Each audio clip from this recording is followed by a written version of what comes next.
Welcome to Beyond the Sign, powered by the Sears Group at West USA Realty. I'm Landon Ball alongside my co-host, Martin Sears. Each episode, we pull back the curtain on the business of living, from real estate and finance to the people shaping our communities. Real conversations, real professionals, and real value. This is Beyond the Sign.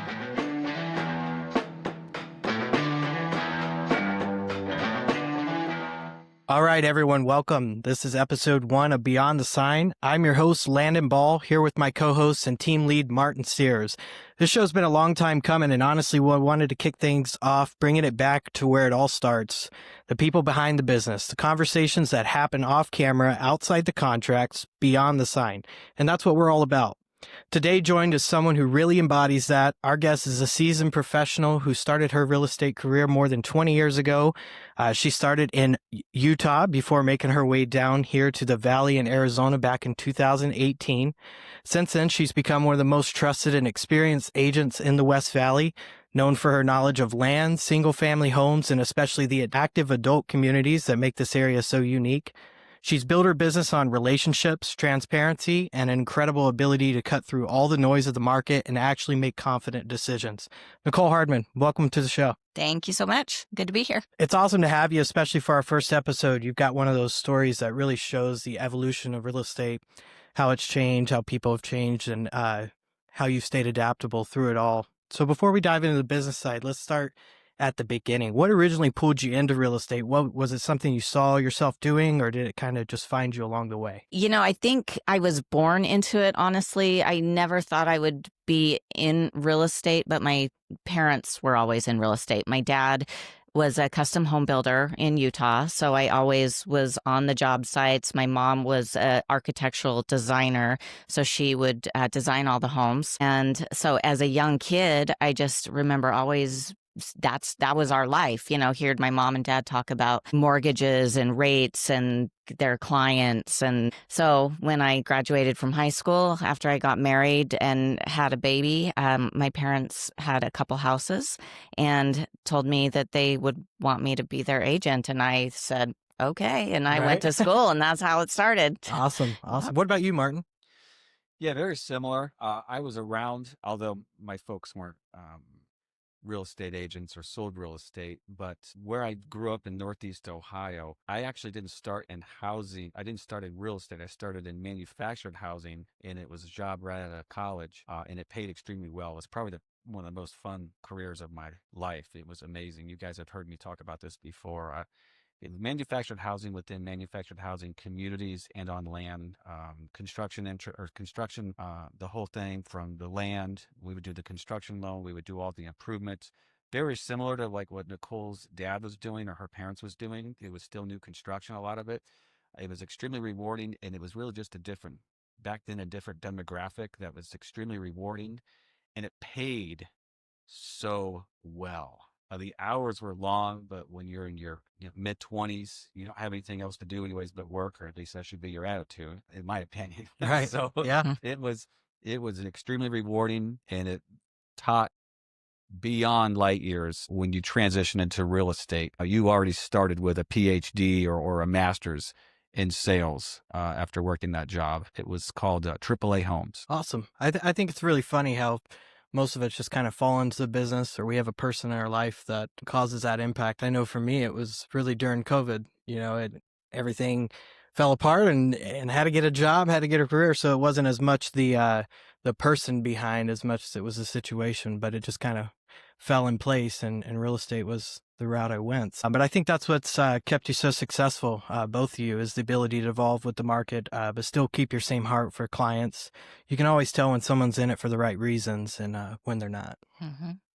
Now, before we get deep into the stories, we're part of the Sears Group at West USA Realty, and I want to give a little context for anyone who might not know us yet. And sitting right here with us is a guy who started it all and already gave you a little bit of his background, and that's our team lead, co-host, and probably one of the hardest working people in Arizona real estate, Martin Sears. Thank you, Landon. I appreciate that. So Martin, the quick version, how did the Sears Group come to me, and what made it stand out in such a competitive market? Thanks for asking. I've said this many times, and I don't want to say that it just happened by default, but it kind of did over time. doing this job for over 20 years in the in the era of internet leads and how SEO all started, and understanding how websites and people take your name and they grab it, and then there's other vendors that take your leads.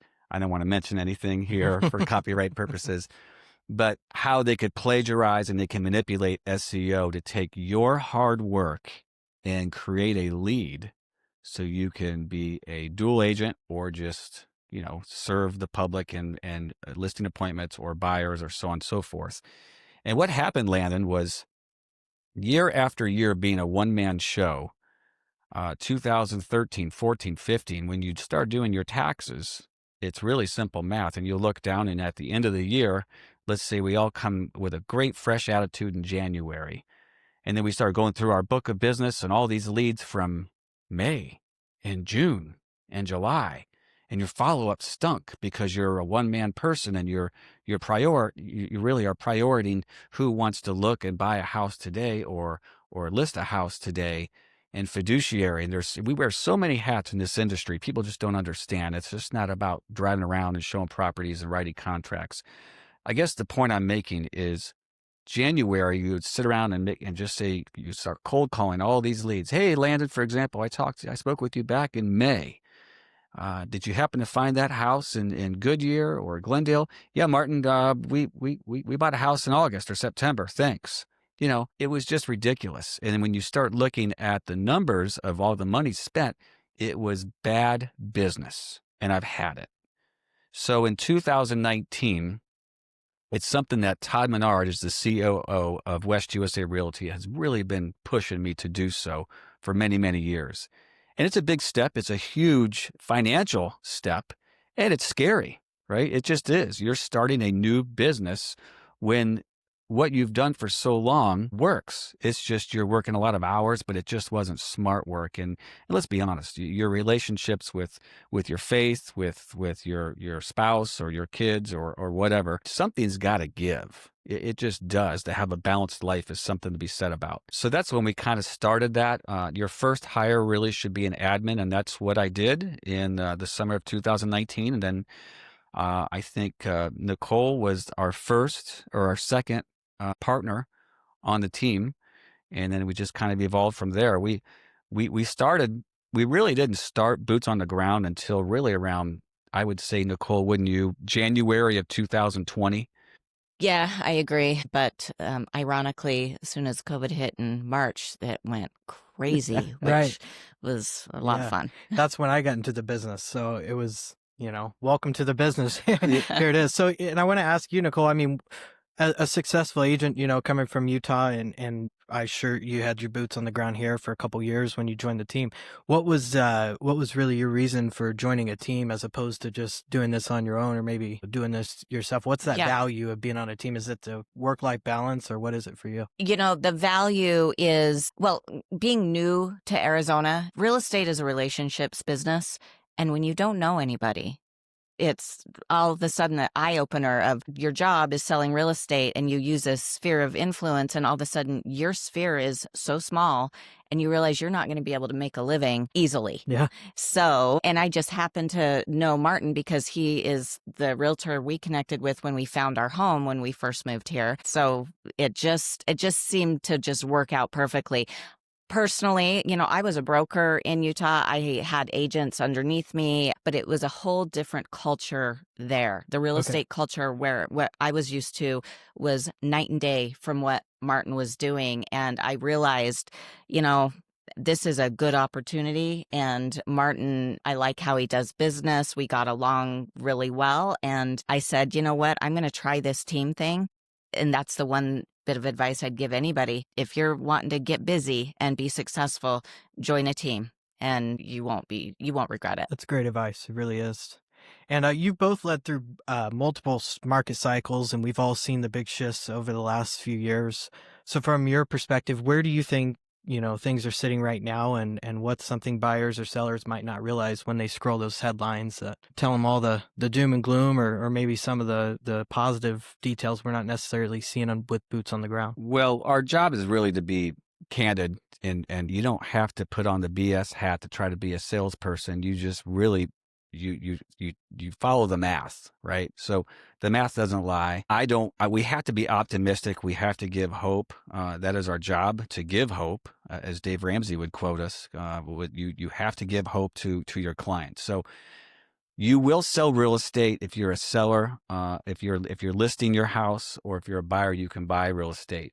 But if you really want to dive deep into the metrics, I mean, that's a really vague question. I'm just saying, but there's pros and cons, and it all has to do with where you're at, what your expectations are, what your days on the market, what your price range is, and what you think your house is worth versus what the market is bearing. There's a huge difference right now, Landon, and you know this. There's a difference right now, guys, in between what an appraisal value is and what the market will bear. And that comes down to simple economics of just oversupply with a lower demand of usual. Definitely. I think that's a good perspective, especially, it's amazing how much time people spend chasing perfect timing instead of just building the right plan or speaking with their consultant, regarding that. Everyone will sit down with an attorney, to discuss their options, and they'll listen, but sometimes with the real estate consultant that can get misconstrued. And why is that? Why do people maybe not have that trust, or maybe what's the misconception buyers and sellers have about the real estate process or their real estate professional in general? I think people watch the news, and depending on what they're listening to, it can be so different from one end of the country to the other, or even just in your own city compared to, a city 15 miles away.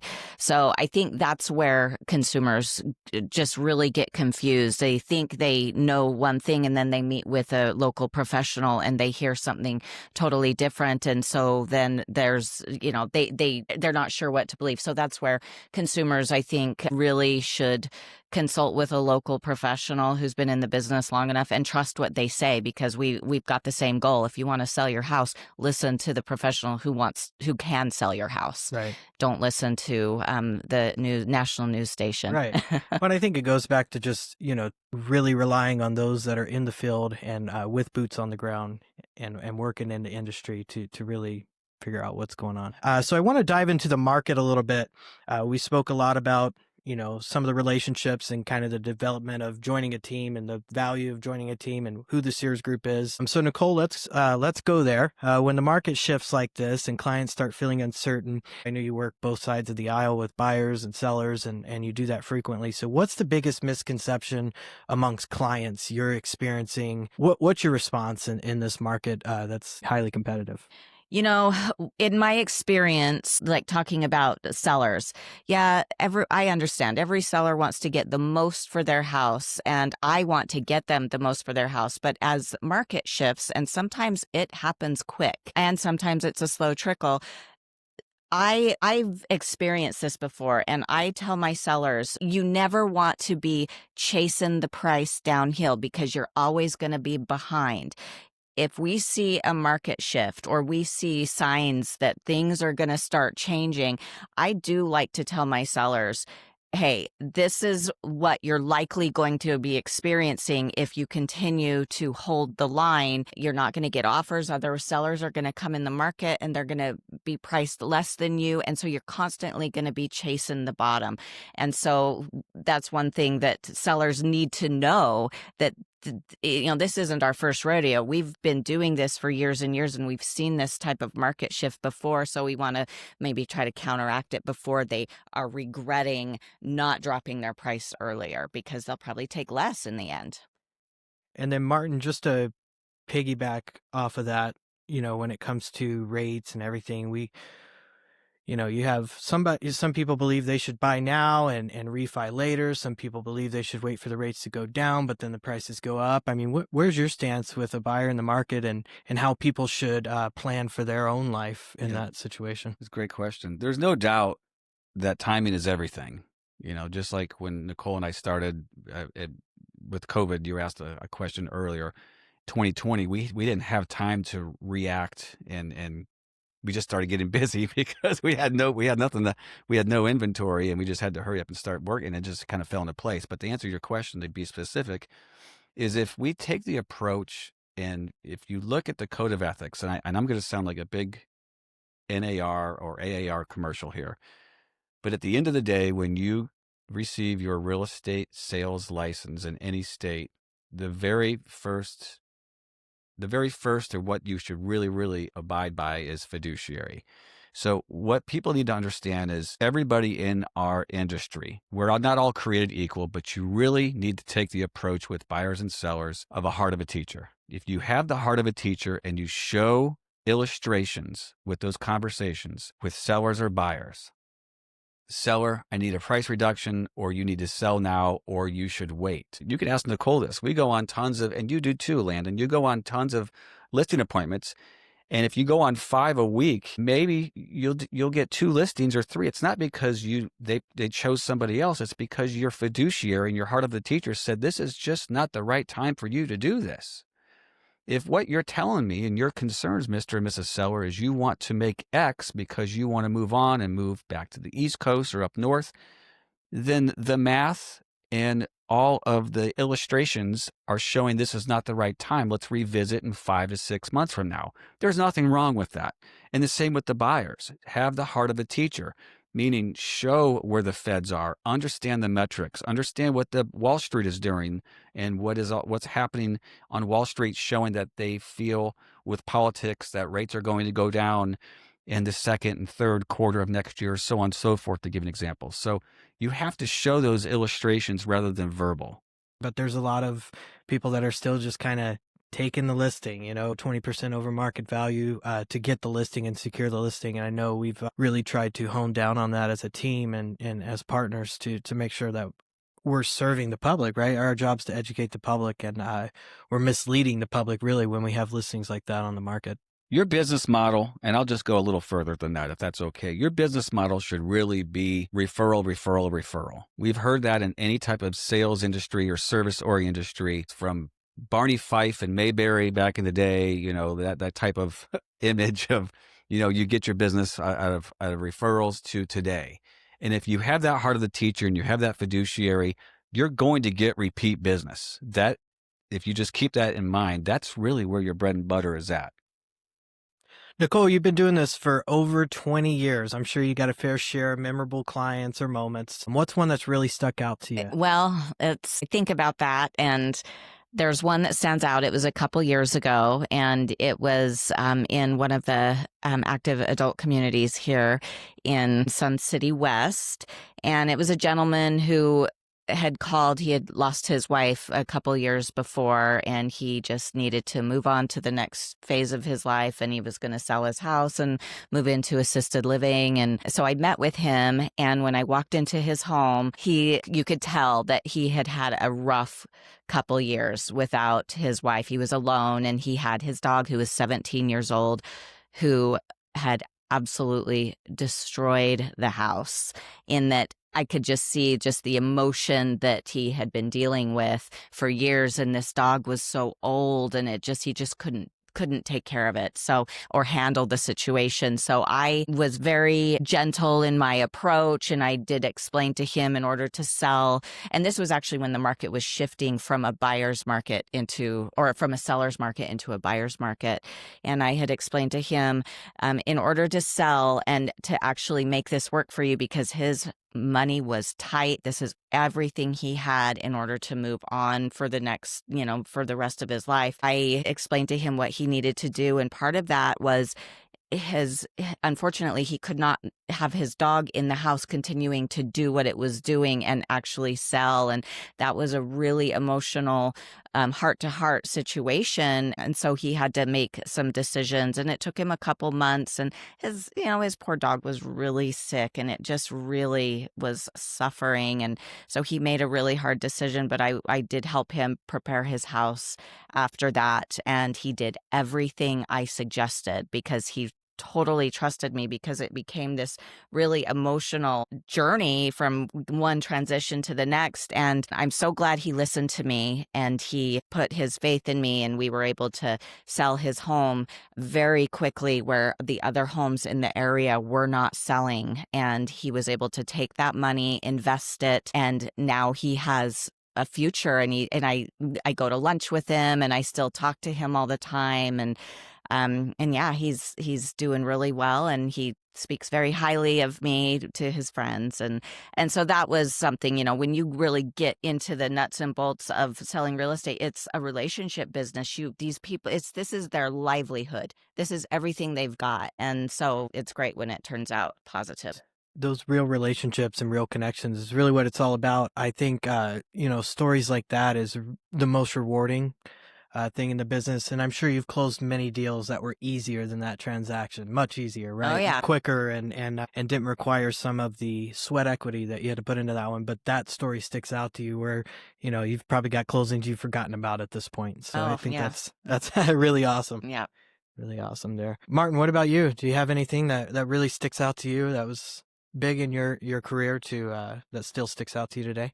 I was thinking about that when you were asking that question to Nichole, and I don't have one in particular, but I could tell you that probably the whole several years in the industry in the West Valley of Phoenix was probably the most challenging time, but also it could have been one of the most rewarding times, was during the foreclosure short sale crisis of 2007 through 2010 here in the West Valley, and really, frankly, all over Maricopa County. For those of us who remember those, terrible times, they're going back to those 3 years when the stat was 1 out of 3 homes. In other words, Landon, between you and I, Nichole, someone is going to default. That was the stat. 1 out of every 33 people, or one out of every 3 people were going to go default on a street, or your neighbor, or each neighbor, what have you. So what we would do, or what I would do, is your pitch was, do you go foreclosure? If you do on a listing because you're upside down, I can't help you. What we can do is we can help you with a short sale and save your credit. Or I've worked very, very, very closely with many, many lenders, and back then the HARP program, and how to go ahead and refinance into a 3% interest rate if you qualify on a 40 or 50-year term and save your home. We understand that you're upside down, for example, $40,000, $50,000, $60,000, and it makes sense to default on a negative asset, but that's not always the answer if you do believe in how things are going to appreciate once you get through a lot of inventory. So that was rewarding, but also an emotional roller coaster, because one day you would go and you would have the wife crying and kids all over. Where are we going to go? What are we going to do? Well, if you could introduce them to a lender who could refinance, they're your best friend forever. And those are the people that give you the repeat business. Man, I just sold one literally in Goodyear, an 85395. The first time I met them, this is a true story. It just closed in October. The first time I met them was in 2010 in Palm Valley. I'm not going to name drop who they were. They were facing foreclosure, and I remember it was in the low 200s. Lana, I just sold their house for $790,000 in October. If they would have foreclosed or short sold back 10 years ago, 18 years ago, these people are sitting on $500,000 of equity. That's fantastic. You don't think they're going to give us referrals or give us good reviews on Google? Absolutely. Now that just hit me. That's awesome. Yeah, that is awesome. And that takes me to what you say all the time, and it's so true, is people don't know how much you know until they know how much you care, right? Yeah, and I think that's so true, and it works, and it rings true, but you have to be genuine, right? You have to genuinely care, and people can see through that. But this leads into my next question. You both handle a ton, and I do as well, obviously, and I know I have my ways, but I want to ask you guys, emotionally, financially, and professionally, how do you reset to keep your edge? Any non-negotiable habits or mindset routines that help you stay sharp when the market's unpredictable? Wow. I can answer Nichole's for her. Go for it. May I? Yeah. She is extremely competitive. She has enormous drive and extremely competitive in the right way, not dangerously, very responsibly, but she doesn't lose. If I had to describe her or how she keeps her edge to make sure she's going to maintain or go above or keep pushing, it's competition. Yeah, I definitely agree with that. And I guess I was born like with being extremely competitive. But yeah, if I see things not going my way, I turn into, I don't know what, but I totally beeline because I just want to be on the top. Right. I just want to be a winner. And I've always, no matter what it is, whether it's work, whether it's hobbies, whether it was school, whether it was sports, I was always on the top. And Absolutely. so that, and I don't That's ever want awesome. to not be that way. That's great. That's awesome. You hear that, people? If you're looking to buy or sell, Nichole is a winner. So definitely, this team is full of winners, and I really look up, as someone. I've been in the business for 5 years, so not as long as you guys, but I've seen a lot in that time, and do enough production myself, to start seeing some of these stories, and now I'm starting to see some of these referrals come full circle, and things are starting to really connect and come together, and I think it's been awesome to see. One thing people don't always see, though, is the moving parts behind the transaction. And so, Nichole, I want to give you a chance to shine a light on a local partner who's really impacted your business, whether that's a lender, an inspector, or anyone you want to really shine a light on in this moment that's really benefited your career. Yeah, I have a lot of great network partners, but one in particular, I have a lender that has just been with me from the beginning of my real estate journey in Utah. Her name's Adrienne, and she's with Radiant Financial, which is actually local here in Surprise. But she has such a wide knowledge of the market and really how to get a buyer into a home where a lot of other lenders may not have the experience or creativity a lot of times to allow that. But this lender has made such a big difference, and we become great friends. And she gives me a lot of business, probably the most business outside of what my team, what Sears Group provides. She definitely has created a great relationship with me, and we're a great partnership from the beginning of the transaction to the very end, and then it continues. That's really awesome. I think, a lending partner's always a real estate agent's best friend. And if not, then I don't know what's going on. But what about you, Martin? Is there anyone in particular? We have many. We really do. And I don't want to, it's hard for me to single out one, but I can just tell you a quick story why I feel I need to name drop this one just because it has a little story behind it. I mentioned the foreclosure crisis, 20 years ago. And Gina Cole with Navi Title, back during those days when you had an asset with Fannie Mae or Freddie Mac and you worked for those banks, you were selling foreclosures and you worked for Fannie Mae, Freddie Mac, selling lots of inventory. You had to use their title company by default. That was just the way it was. Buyers, you have no opportunity to use any other title agency except for the sellers. And if that was Fannie Mae, Freddie Mac, or the bank, they would choose a specific title company. And Gina Cole, she wasn't with Nabi then, but she was like my best friend. For 3 or 4 years, I never met her. It was just transactional. I would speak with her. I'm telling you, you can ask her this, 2 and 3 hours a day, Monday through Friday, because we had several files going on. And finally, when I met her, my wife and I met her probably about 10 years ago. She was my escort officer for almost 8 or 9 years.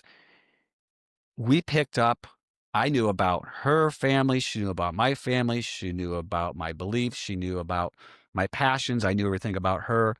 And she truly is a really, really good friend of mine. And it all started just from having a relationship with her over the phone, talking to her 2 and 3 hours a day over just to say, like, you talk to somebody for a long time and you never meet them. All of a sudden, you're telling them stuff like personal stuff and, Right. and vice versa. Yeah. So, and she's really helped myself out and the Sears Group with those hard files to get them pushed through. So shout out to Gina Cole with Nabi Title. Those real relationships, real connections, real people. That's what we're all about. And really, that's what our show's all about and what we want to bring light to. We want to bring light to the community and those local leaders and partners. Obviously, we're in real estate, and that's what a lot of this is going to be in connection to. But there's going to be a ton of people, hopefully, we can bring on the show here that just around the community that are doing things in the golf industry, the entertainment industry, and you name it, that can really bring value to you guys. But before we go into our last segment, Nichole, I want to end with this. Looking back at your career so far, what moment makes you the proudest? It's definitely seeing my son purchase a home and knowing that it's probably something that most 20-year-olds or 20 somethings don't get to do in this day and age because it's, a lot of people feel like it's out of reach, it's too expensive, but him trusting me and me having the knowledge of knowing how important homeownership is and how much wealth it will build throughout your life if you do it right, and seeing him close on his home was awesome. And I can't wait to get my other kids into their first homes as well. I love that. It's easy to forget that behind every transaction is really a story like that. So that's why we do this show, to bring these moments to real light. All right, before we wrap up, we're finishing with something we'll do at the end of every episode, rapid fire this or that. So I'm going to ask both of you, and I need a quick answer. So don't think too much. Just go with your gut. You ready? All right. Sunrise or sunset? Sunset. Sunrise. All right. Coffee or energy drink? Coffee. Energy drink. Okay. Lake day or beach day? Beach day. Beach day. Okay. That's the same. Brunch or happy hour? Happy hour. All right. We're in real estate. Are you kidding? And Nichole, if you could sell a home to anyone in the world, who would it be? Max Crosby with the Las Vegas Raiders. Martin? I don't know. Good grief. Oh, no. Somebody interesting. Probably a sports figure. Dylan Gabriel? Absolutely not. Myles Garrett. How's that? There we go. That's a good one. There you go. Very good. Love it. That's a perfect way to end it. Nichole, thanks again for being a part of our first episode. You set the bar high. And for everyone listening, make sure to follow Beyond the Sign wherever you get your podcast. Real conversations, real professionals, real value. See you next time.